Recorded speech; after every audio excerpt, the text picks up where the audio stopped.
So I knew I wanted to become a chef when I did my apprenticeship at a farm and restaurant. I went to cooking school before and as well as worked at a restaurant in Toronto.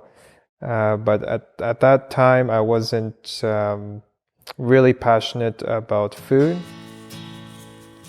It's until I made the transition into the countryside and learned about where food came from and growing food that I had a real connection and appreciation for cuisine.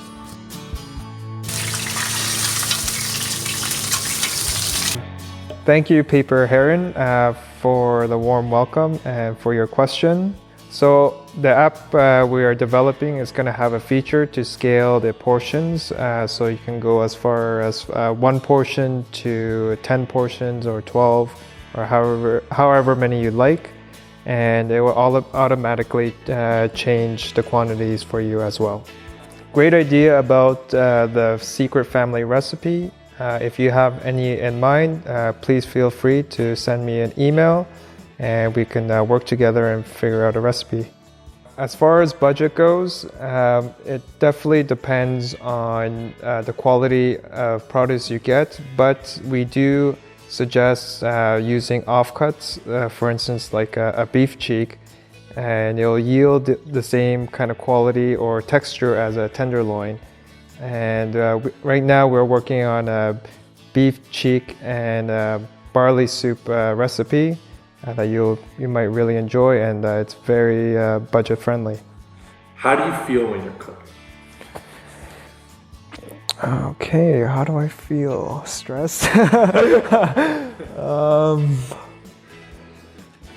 do I feel when I'm cooking? I feel relaxed because it is a form of meditation for me. It's something I enjoy doing. It's definitely an inspiring setting in the sense where I'm always creating and developing menus or recipes for customers or guests to enjoy. ELC, I really like all the great ideas. So as far as methods for traditional recipes to turn to sous vide, we are currently working on a handful of recipes that will take away the time where you're babysitting the pot or pan for braising meats or vegetables, and you can just put it in the sous vide machine and walk away from it and do something else.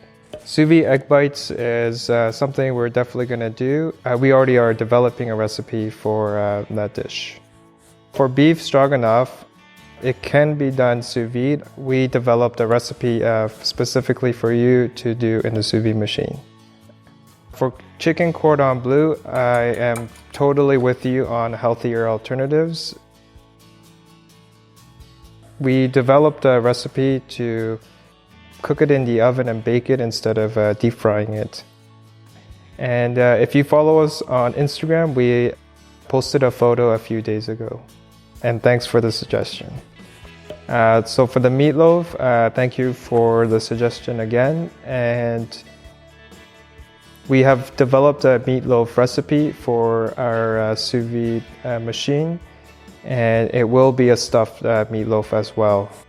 For the shrimp recipes, you should definitely invite us over because we love shrimp, and we've developed 2 shrimp recipes specifically for you. Thank you, Krisha Go, for your comment. Is it a comment or a question? It's a question.